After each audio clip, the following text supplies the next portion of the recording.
আসসালামু আলাইকুম, স্বাগতম সবাইকে আজকের অনলাইন ক্লাসে। এখন আমরা ক্লাস করব চতুর্থ শ্রেণীর বিজ্ঞান বিষয়ের 11 অধ্যায়ের আমাদের জীবনের নিরাপত্তা ও প্রাথমিক চিকিৎসা। তোমরা জানো সবাই, গত সপ্তাহে ক্লাসে আমরা এই অধ্যায়টি নিয়ে আলোচনা করেছি। আজকে আমরা এই অধ্যায়ের প্রশ্ন উত্তরগুলো সম্পর্কে একটু জানার চেষ্টা করব। চলো তাহলে আমরা ক্লাস শুরু করি, কিন্তু বরাবরের মতো তার আগে আমি আমার পরিচয় দিয়ে নিচ্ছি।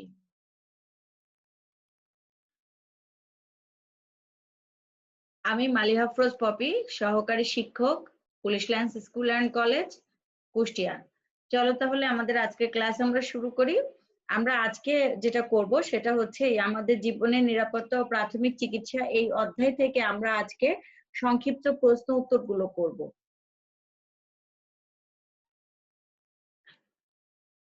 এখানে যেমন দেখো, প্রথম প্রশ্ন আসলে আমাদের জীবনের নিরাপত্তা মানে দুর্ঘটনার সাথে জড়িত। দুর্ঘটনার ফলে কি হয়?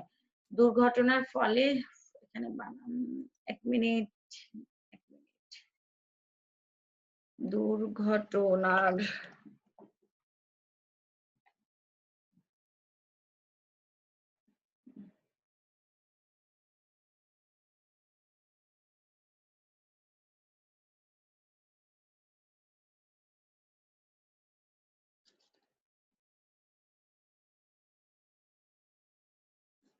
দুর্ঘটনার ফলে আমাদের শরীর ও সম্পদের ক্ষতি হয়। দুর্ঘটনার ফলে তাহলে আমাদের শরীর আর সম্পদের ক্ষতি হচ্ছে। 2, আমরা সচরাচর যে সমস্ত দুর্ঘটনার সম্মুখীন হই তার মধ্যে 6টি দুর্ঘটনার নাম লিখো। এখানে তোমার পছন্দ মতো তুমি যে কোনো 6টি দুর্ঘটনার নাম লিখতে পারো। আমি বইয়ের সাথে রিলেটেড সিরিয়ালি লিখেছি। আমরা সচরাচর যে সমস্ত দুর্ঘটনার সম্মুখীন হই এমন 6টি দুর্ঘটনা হলো: পড়ে যাওয়া, কেটে যাওয়া, আগুন লাগা, পুড়ে যাওয়া, বিষক্রিয়া হওয়া, বিদ্যুৎ স্পৃষ্ট হওয়া। খেয়াল করো এই দুইটা, পড়ে যাওয়া আর পুড়ে যাওয়া, দুইটা কিন্তু আলাদা, একটু খেয়াল করে পড়বা। এছাড়াও আরো কয়েকটি দুর্ঘটনা বইয়ে দেওয়া আছে, যদি তোমরা মনে করো ওখান থেকেও তোমরা যে কোনো 6টা দুর্ঘটনার নাম লিখতে পারো। 6টা দুর্ঘটনা হলেই হবে, এমন না যে আমার এই 6টা দুর্ঘটনার নামই লিখতে হবে।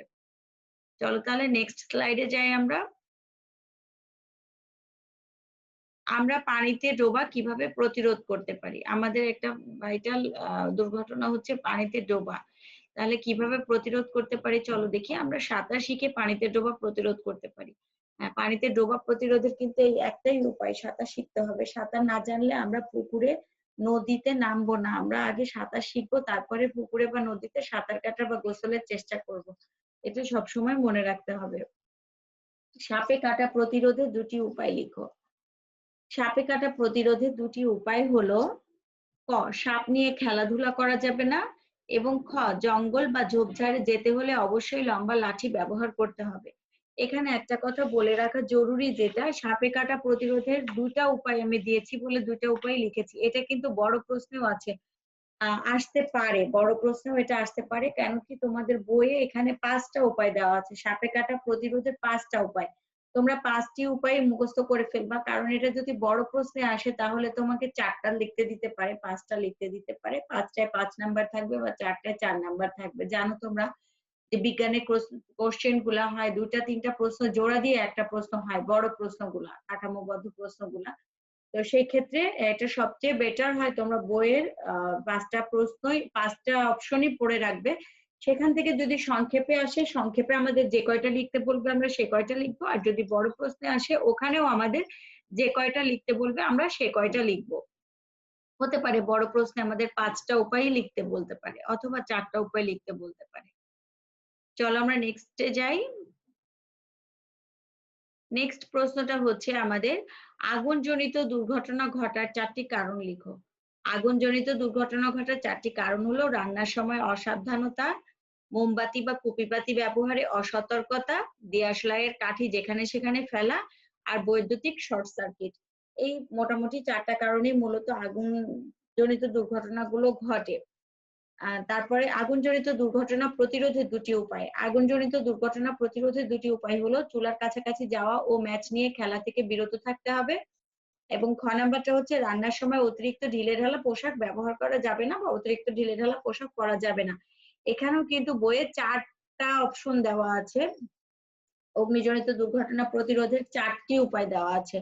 আমি এখানে দুইটা আমার প্রশ্নে ছিল বলে আমি দুটা দিয়েছি, তোমরা চারটাই পড়ে রাখবা, বড় প্রশ্ন আসলে কিন্তু চারটাই লিখতে দিবে। তো আমাদের প্রশ্ন, আমরা সবসময় প্রশ্ন খেয়াল করব, প্রশ্নের নাম্বার খেয়াল করব। 2 মার্কের প্রশ্নের জন্য আমরা 2 মার্কের মতো করে লিখবো, 4 নম্বরের প্রশ্নের জন্য আমরা 4 নম্বরের মতো করে লিখবো। 4 নম্বরের প্রশ্ন যদি আসে তাহলে অবশ্যই আমরা 4টা অপশনই লিখতে হবে আমাদের। 2 নম্বরের যদি আসে তাহলে আমাদের 2টা অপশন লিখলে যথেষ্ট।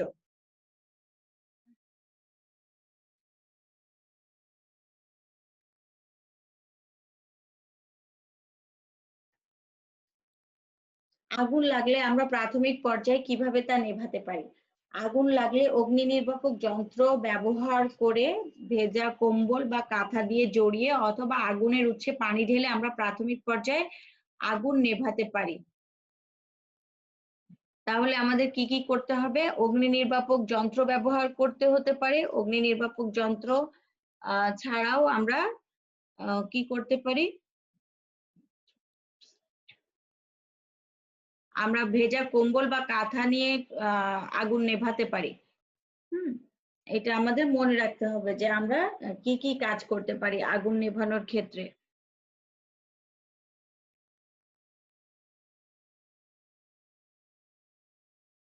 নেক্সট প্রশ্নে চলে যাব আমরা। কোনো দুর্ঘটনা ঘটলে সবার আগে কি করতে হবে? আচ্ছা, কোনো দুর্ঘটনা ঘটলে সবার আগে নিজের নিরাপত্তার কথা চিন্তা করতে হবে। এটা কিন্তু সবচেয়ে জরুরি যে যদি কোনো দুর্ঘটনা ঘটে, আল্লাহ না করুক আমাদের আশেপাশে, আমাদের বাড়িতে যদি এমন কোনো দুর্ঘটনা ঘটে, সবার আগে কিন্তু নিজের নিরাপত্তার কথা আমাদের চিন্তা করতে হবে। তারপরে দুর্ঘটনা থেকে বাকিদের কিভাবে বাঁচাবো সেটা চিন্তা করতে হবে।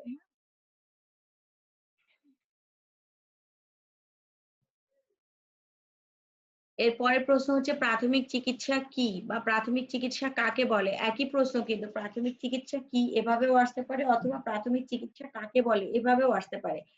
তাহলে আমাদের উত্তর কিন্তু একটাই হবে, ডাক্তার আসা বা হাসপাতালে নেওয়ার পূর্বে অসুস্থ বা আহত ব্যক্তিকে যে সাময়িক সেবা দেওয়া বা চিকিৎসার ব্যবস্থা করাই প্রাথমিক চিকিৎসা। তাহলে ডাক্তার আসা বা হাসপাতালে নেওয়ার পূর্বে আমরা অসুস্থ ব্যক্তিকে একটু সেবা দিই, তাই না? একটু হাত পা ডলে, যে কেউ যদি পড়ে যায় একটু হাত পা ডলে দিয়ে একটু দেখি কি হয়েছে, কোথায় কেটেছে, একটু সাবন লাগিয়ে দিই, এগুলো কাজ করি। এটাই হচ্ছে প্রাথমিক চিকিৎসা। নেক্সট কোশ্চেনে যাই আমরা। প্রাথমিক চিকিৎসার সাধারণ নিয়মগুলো লেখো। প্রাথমিক চিকিৎসার সাধারণ নিয়ম। আমার ল্যাপটপে আজকে প্রবলেম হচ্ছে, এজন্য আমি লেখাগুলো ঠিকঠাক দেখতেও পারছি না, আর প্রবলেমও হয়েছে অনেক বেশি মনে হচ্ছে আজকে।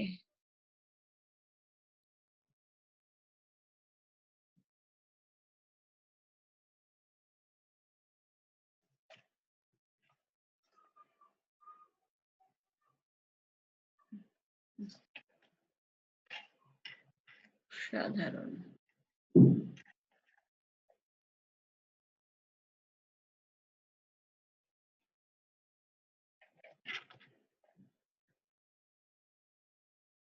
আচ্ছা, প্রাথমিক চিকিৎসার যে সাধারণ নিয়মগুলো তাহলে হচ্ছে, সাধারণ নিয়মগুলো হচ্ছে আর সাহায্য চাইতে হবে সবার আগে। সাহায্য চাইতে হবে, তারপরে নিজেকে নিরাপদ রাখতে হবে, তারপরে আহত ব্যক্তিকে স্থির রাখতে হবে, আর হচ্ছে আহত ব্যক্তিকে শান্ত রাখতে হবে। চলো আমরা দেখে নিই যে আমরা ঠিক করছি কিনা।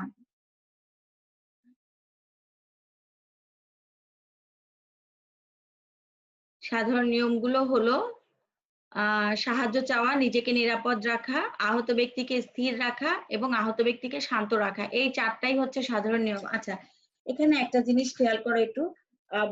বইটা খুলে নিয়ে বসবে ক্লাসের সময়, তাহলে সুবিধা হবে তোমাদের। প্রাথমিক চিকিৎসার সাধারণ নিয়মগুলো লিখো, এটা আমাদের সংক্ষিপ্ত প্রশ্নে যদি আসে তাহলে আমরা এই 4টা পয়েন্টের নাম শুধু লিখবো, কিন্তু এটার ব্যাখ্যা আমাদের বইয়ে দেওয়া আছে। হতে পারে এটা বড় প্রশ্নে আসতে পারে, যখন এটা বড় প্রশ্নে আসবে তখন কিন্তু এভাবে শুধু 4টা পয়েন্ট লিখলে হবে না, প্রত্যেকটা পয়েন্টকে আবার 2টা 3টা সেন্টেন্স করে ব্যাখ্যা করতে হবে। হ্যাঁ, তাহলে তোমাদের ওইটা বড় প্রশ্ন হবে।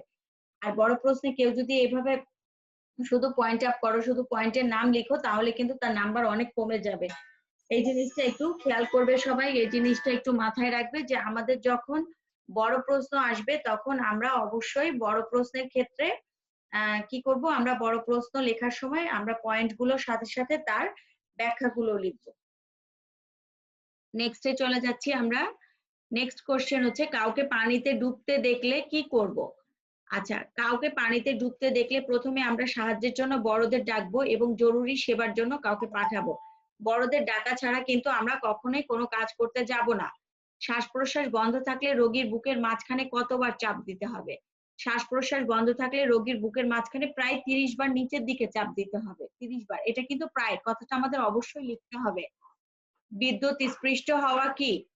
মানবদেহের মধ্য দিয়ে বিদ্যুৎ প্রবাহিত হতে পারে। শরীরের কোনো অঙ্গ যখন বিদ্যুৎ উৎসের সংস্পর্শে এলে আমরা দুর্ঘটনার সম্মুখীন হতে পারি।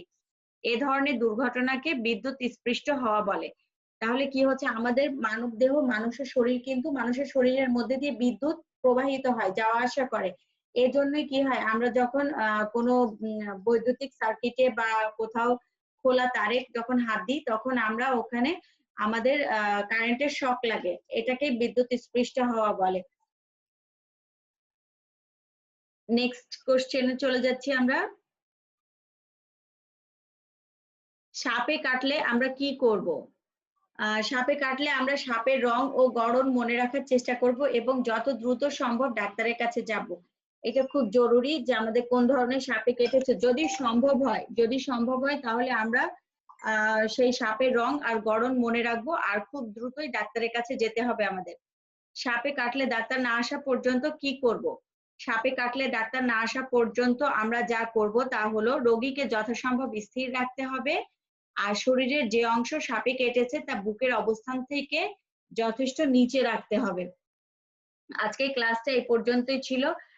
একটা জিনিস বলে রাখি, সবচেয়ে জরুরি যে জিনিসটা, এই অধ্যায়ে সংক্ষিপ্ত প্রশ্নের চেয়ে কিন্তু বড় প্রশ্ন অনেক বেশি আছে, আর এই জন্য তোমরা প্রত্যেকটা পয়েন্ট, প্রত্যেকটা মানে অধ্যায়ের প্রত্যেকটা অপশন গুলো খুব ভালো করে পড়বে। এই চ্যাপ্টারটা আমাদের বড় প্রশ্নের জন্য খুবই ইম্পর্টেন্ট একটা চ্যাপ্টার। আমরা বড় প্রশ্নগুলো এখান থেকে বেশি পাবো পরীক্ষায়, কারণ এখানে অনেক পয়েন্ট আপ আছে। আমরা পয়েন্ট আপ করে পড়বো, পয়েন্ট আপ করে লেখার চেষ্টা করব।